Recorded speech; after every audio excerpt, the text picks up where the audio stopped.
Break के बाद एक बार फिर से आप सभी का स्वागत है। दिल्ली के बाद अब बात करेंगे यूपी की। यूपी विधानसभा में उत्तर प्रदेश के मुख्यमंत्री योगी आदित्यनाथ की चुनौती के बाद एक्शन तेज हो गया है प्रयागराज मामले में। आपको याद दिला दें कि कल जिस तरह से एनकाउंटर हुआ अरबाज का, उसके बाद सदाकत की गिरफ्तारी, और सदाकत की गिरफ्तारी के बाद एक फोटो वायरल हुआ सदाकत का अखिलेश यादव के साथ। इससे पहले मुख्यमंत्री योगी आदित्यनाथ ने सदन में कहा था कि एसपी के पाले हुए गुंडे हैं, इनको छोड़ा नहीं जाएगा, मिट्टी में मिला देंगे। सागर बिल्कुल, लेकिन इसी मामले से जुड़ी फिलहाल न्यूज रूम में एक बड़ी खबर आ चुकी है। उमेश पाल हत्याकांड से जुड़ी एक बड़ी खबर। अतीक अहमद की पत्नी कोर्ट पहुंच गई है।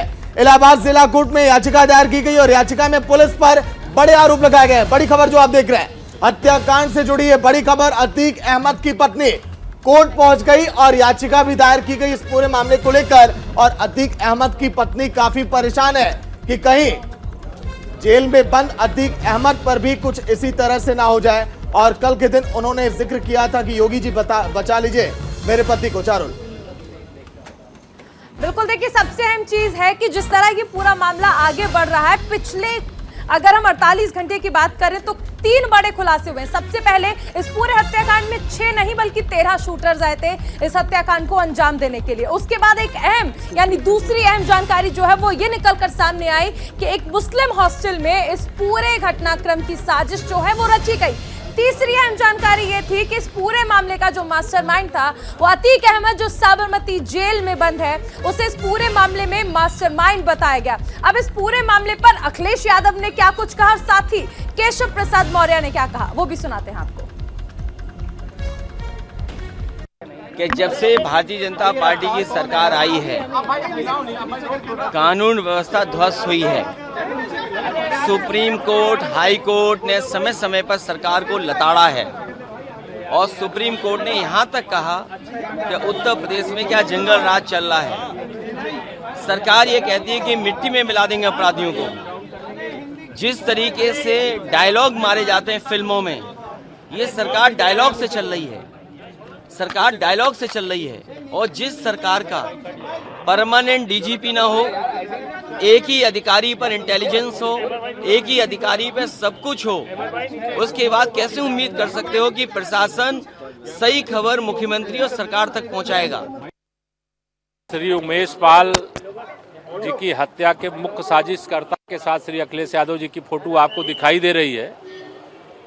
आने वाले समय में जितने भी बड़े बड़े अपराधों के खुलासे होंगे और उन अपराधियों के साथ समाजवादी पार्टी के रिश्ते नाते जगजाहिर हो जाएंगे।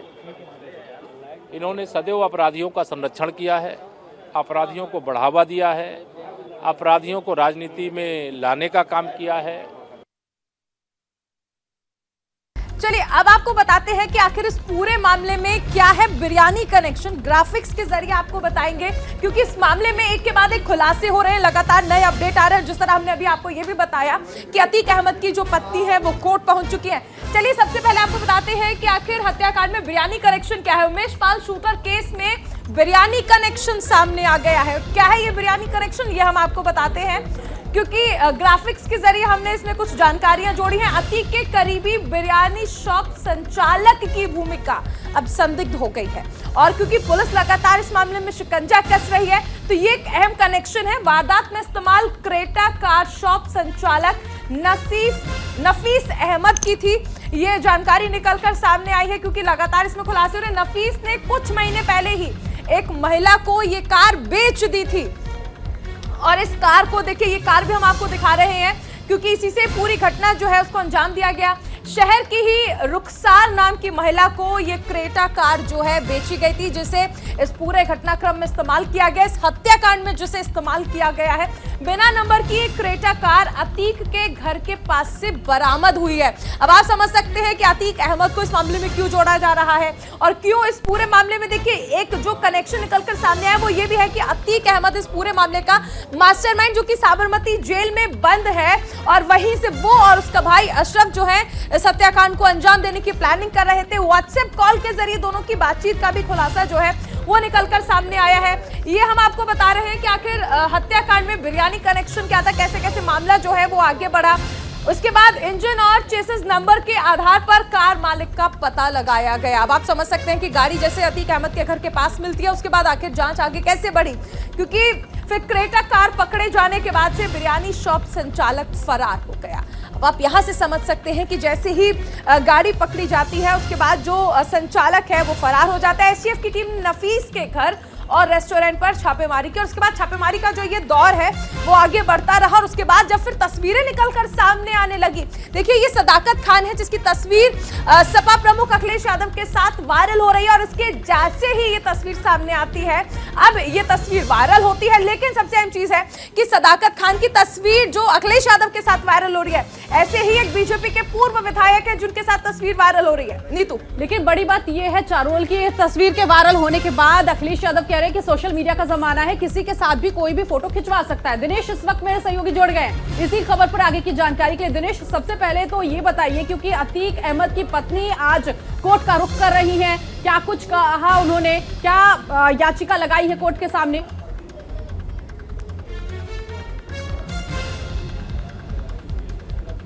दो पिटीशन दाखिल की हैं। एक पिटीशन तो ये है कि उसके पति और उसके देवर और दो बेटे जो जेल में हैं, उनकी सुरक्षा की बात करते हुए ये कहा गया है कि अतीक और अशरफ के जो मुकदमे चल रहे हैं उनको फिजिकली यहाँ पर कोर्ट में ना बुलाया जाए और उनकी वीडियो कॉन्फ्रेंसिंग के जरिए पेशी कराई जाए। दूसरी बात उन्होंने कहा कि उनके बेटों को गलत तरीके से फंसाया गया है, एक राजनीतिक तरीके से साजिश रची गई है, लिहाजा उनकी रक्षा की जाए और योगी सरकार से बाकायदा उन्होंने इसको लेकर एक पत्र लिखा है जिसमें उन्होंने गुहार की है। दूसरा एक मामला कोर्ट में आज जो चल रहा है जो बहुत महत्वपूर्ण है, उमेश पाल जो इस पूरे मामले में जिनका मर्डर हुआ है उनसे जुड़ा हुआ है और अपहरण का जो मामला था उस पर भी आज कोर्ट अपना कोई फैसला दे सकती है। तो दो महत्वपूर्ण मामले इस समय प्रयागराज की जनपद कोर्ट में हैं जिनमें सुनवाई 2:30 बजे के बाद हो सकती है। जी, लेकिन क्या ये माना जाए कि जो गवाह थे उमेश पाल, अगर उनकी हत्या कर दी गई तो अब सामने कौन आएगा, कौन गवाही देगा, कैसे अब न्याय अब मिलेगा पूर्व विधायक की हत्याकांड को लेकर? देखिए, इस मामले के केवल उमेश पाल ही गवाह नहीं थे, 3 लोग और गवाह थे और दूसरा जो तकनीकी मामला होता है, जो कानूनी मामला होता है, इस पूरे मामले में उमेश पाल अपनी गवाही दे चुके हैं, उनकी गवाही लिखित रूप में पूरी हो चुकी है। तो उमेश पाल का अगर मर्डर भी हो जाए तब भी इस पूरे केस में बहुत कुछ फर्क पड़ने वाला नहीं है, ये कानून के जानकार कह रहे हैं। जी ठीक है दिनेश, लौट कर आऊंगा। यूपी में अतीक अहमद यानी कि खौफ का दूसरा नाम, बेशक वो गुजरात के साबरमती जेल में बंद है, लेकिन वहां से उसने हत्या की पूरी ये साजिश रची है। पूर्व विधायक राजू पाल की हत्या, फिर उसके बाद उमेश पाल मुख्य गवाह, लेकिन अब वो इस समय इस दुनिया में नहीं है, उनको मौत की घाट उतार दिया गया है।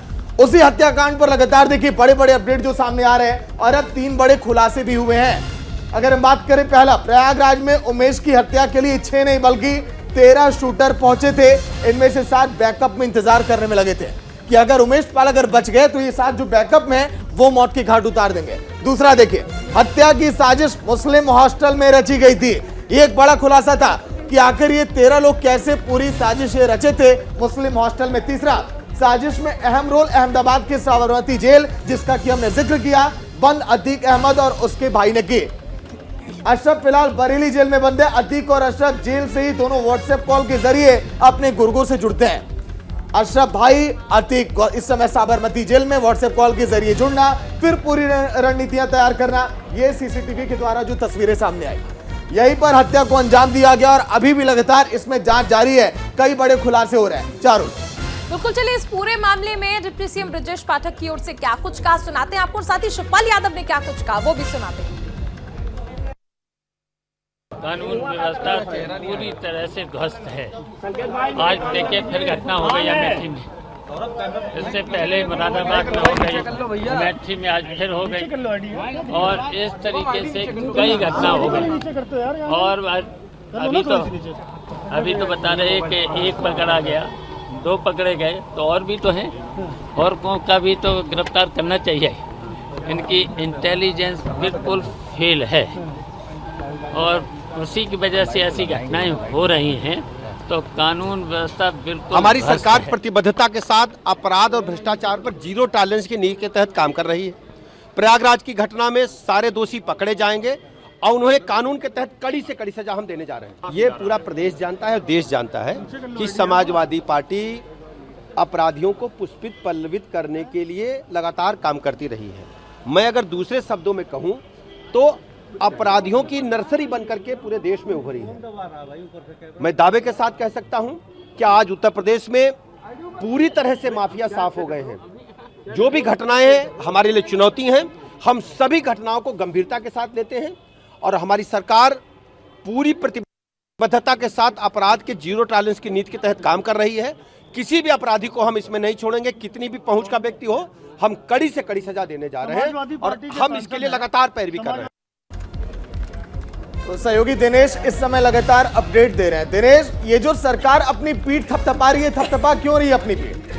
दो जो आरोपी जेल में बंद हैं, सलाखों के पीछे हैं, वो व्हाट्सएप कॉल के जरिए पूरे हत्या की प्लानिंग कर लेते, उसके बाद आकर सामने कैमरे के बोला जाता है कि कानून व्यवस्था बहुत बेहतर है, यूपी में सब लोग बहुत सुरक्षित हैं, अपराधी इस समय सलाखों के पीछे जेल की हवा खा रहे हैं। दिनेश जी देखिए, सरकार का ये कहना है कि जिस तरीके से 72 घंटे के अंदर इस पूरे हमले का जो एक शूटर था वो मार दिया गया एनकाउंटर में, तो वो अपनी कामयाबी मानकर अपनी पीठ थपथपा रही है। और उनका जो पुलिस अधिकारियों का ये भी कहना है कि उनके पास ऐसे बहुत सारे सूत्र हैं और बहुत सारे ऐसे गवाह भी हैं जिसके आधार पर जल्द ही जो और लोग इसमें शामिल थे, जो शूटर हैं, उनको एक्सपोज किया जाएगा।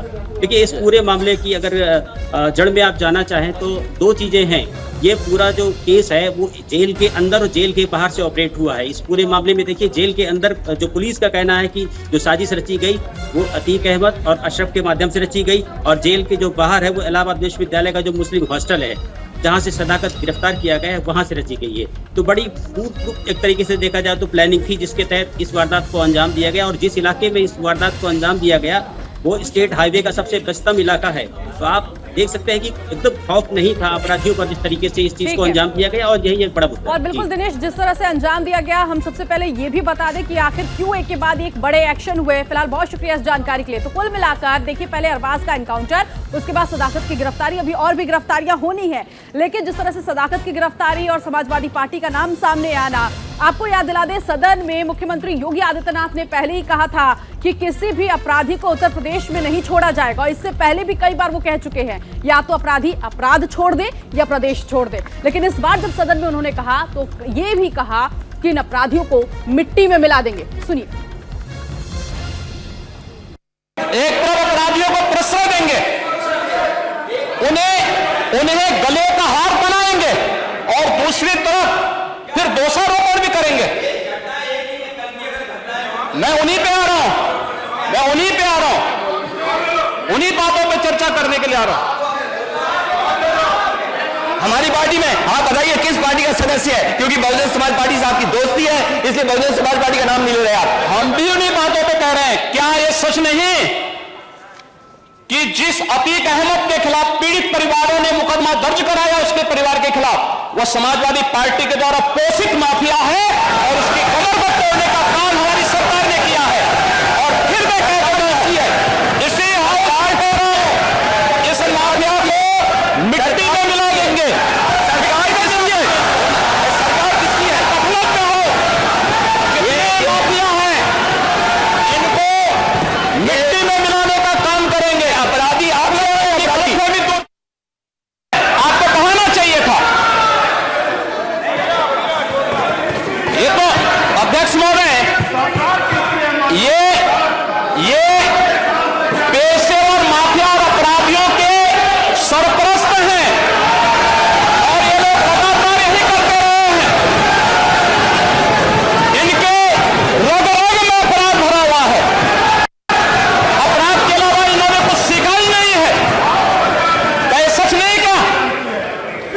पूरा प्रदेश इस बात को जानता है, और आज ये लोग अपनी साफ गोई की सफाई देने के लिए यहाँ पर आए हैं। तो आप अपनी बात कहिए।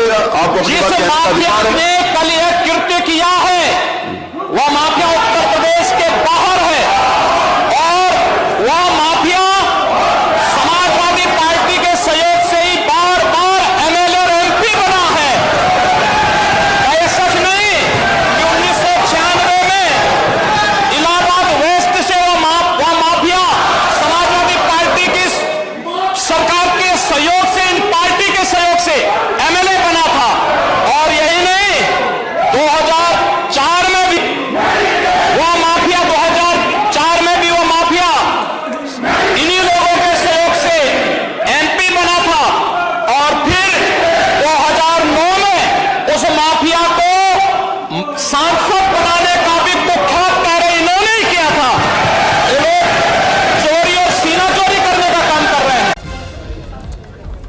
मुख्यमंत्री योगी आदित्यनाथ को आपने सुना और इसी चुनौती के बाद इस शूट आउट मामले में एक के बाद एक कार्रवाई हुई है और जो बाकी जितने भी शूटर हैं उनको भी जल्द गिरफ्तार किया जाएगा। चलिए अब आपको बता दें कि आखिर पुलिस को कैसे कामयाबी मिली। पुलिस ने सोमवार को अतीक अहमद के ड्राइवर अरबाज को मुठभेड़ में मार गिराया गया। ये पूरा मामला जो है वो अरबाज से शुरू हुआ है, सदाकत पर अभी पहुंचा है। वहीं सदाकत खान को एसटीएफ ने गिरफ्तार किया, जबकि बाकी आरोपियों की अभी भी तलाश जारी है, क्योंकि हर एक शूटर इस मामले में जो शामिल है उसको छोड़ा नहीं जाएगा। कुल मिलाकर ये भी हम तस्वीरें आपको दिखा रहे हैं। तो इस तरह से पुलिस को ये कामयाबी मिली और पुलिस ने इस पूरे मामले में अभी भी तहकीकात बहुत तेज कर दी है। हालांकि फोटो जरूर सदाकत की वायरल हुई है और इस पूरे मामले में अखिलेश यादव ने भी अपना पक्ष रख दिया कि सोशल मीडिया का जमाना है, किसी के साथ भी किसी की भी फोटो खिंचवाई जा सकती है।